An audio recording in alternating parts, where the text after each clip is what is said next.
Good evening, everyone. This is Mellissa Thomas with Florida National News coming to you with the evening rundown for your Sunday, April 26th, 2020. Thank you so much for taking the time to be here. As always, it is an honor to have you with us.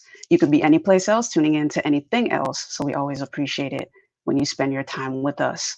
So, real quickly, to jump into the COVID-19 updates for you.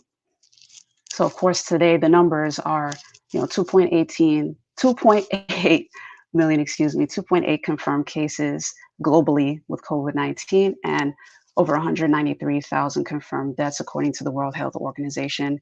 Here in the US, we are at over roughly 900,000 confirmed cases with over 46,000 deaths.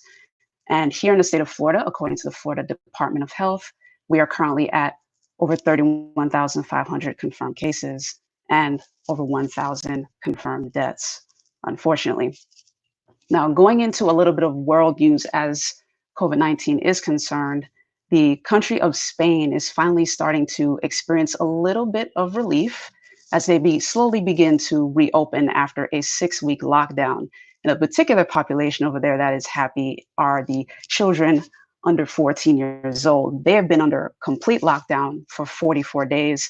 They have not been able to interact with anyone else. They've pretty much stayed at home. So currently the measure is that as of Sunday, the children under 14 years old are able to go out with a parent for an hour, and they cannot go any further than a kilometer from home, which for us is roughly half a mile, just over half a mile.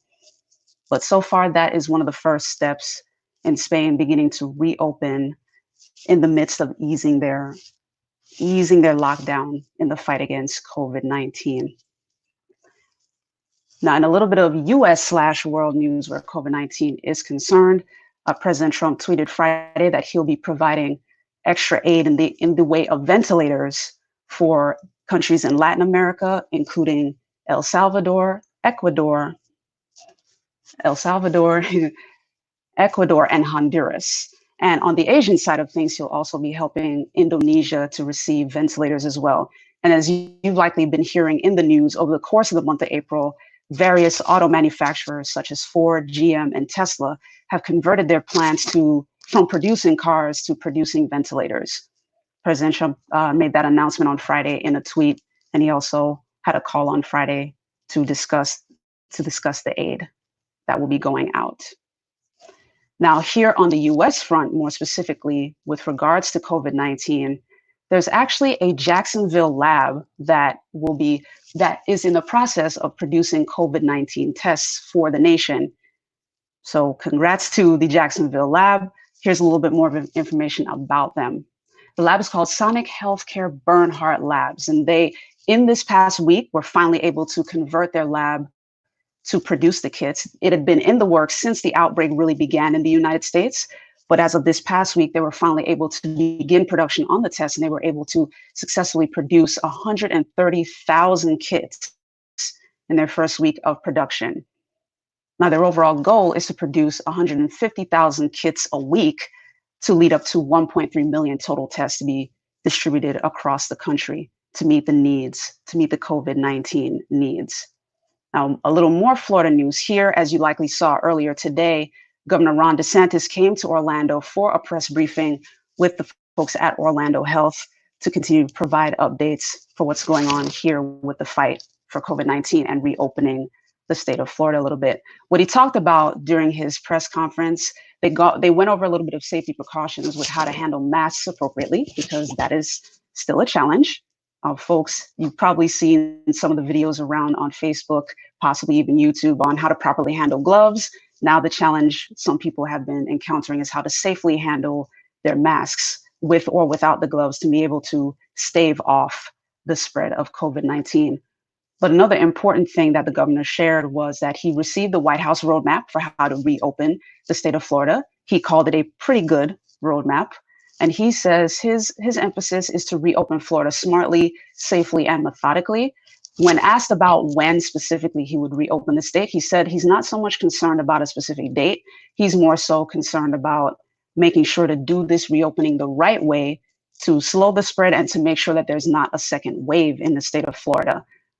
With regards to the unemployment numbers, as he was pressed with the media about that, he mentioned that so far they processed over 267,000 cases, made 267,000 payments to different folks. He mentioned that over the last year's total was 300,000 plus. So he was mentioning this to say there was a system that he called clunky, that he and his team had to go in and basically repurpose to meet the needs of how COVID-19 was affecting the Florida economy. He said he hopes to have an announcement tomorrow on Monday to be able to provide more updates with the unemployment numbers and also with more of an announcement for how to reopen the state in general based on the White House roadmap as well.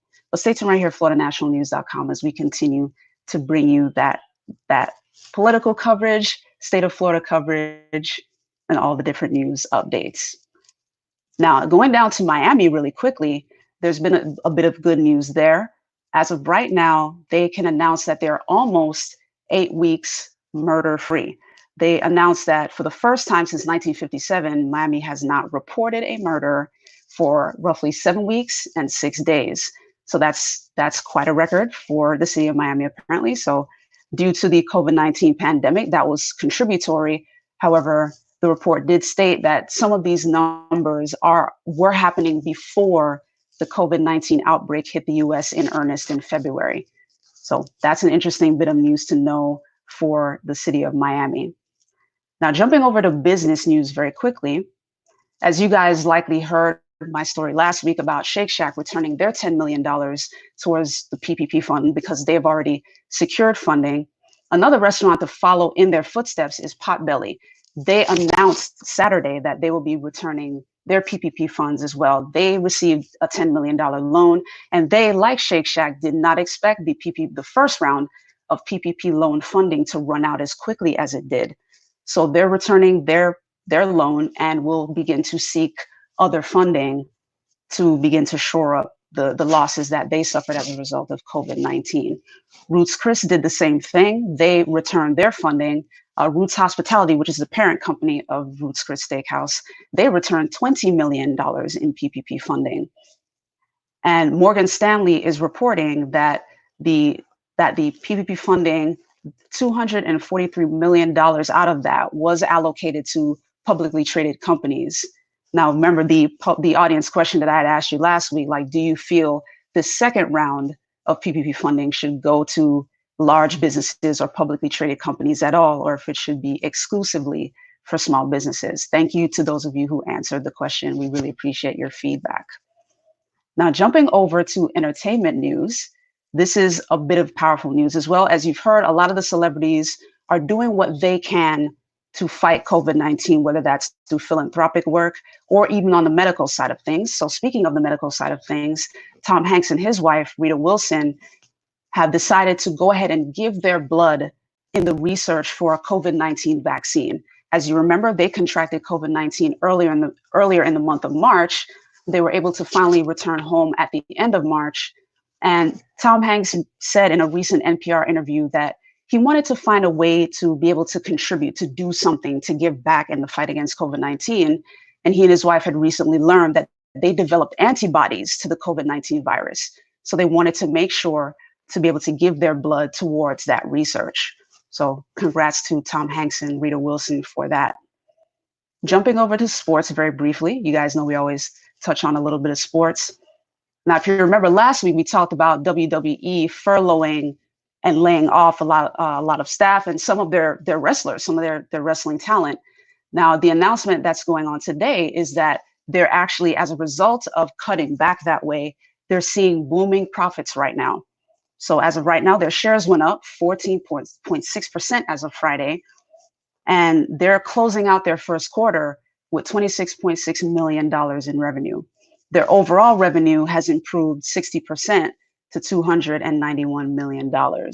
So positive news for folks who invest in WWE, slightly bittersweet news for sports fans and for those who are in that field and thinking about how the wrestlers may possibly be faring at this time. But that is our update for tonight so far in the evening news rundown, excuse me. So thank you so much for your time. As always, it is a pleasure to bring you the top stories, and in this case, the top stories of the weekend as you head into your week. Stay tuned right here at FloridaNationalNews.com as we continue to bring you the news and updates. I'll be right back here on Monday night on Facebook and YouTube at 5 p.m. You guys have a great rest of your day.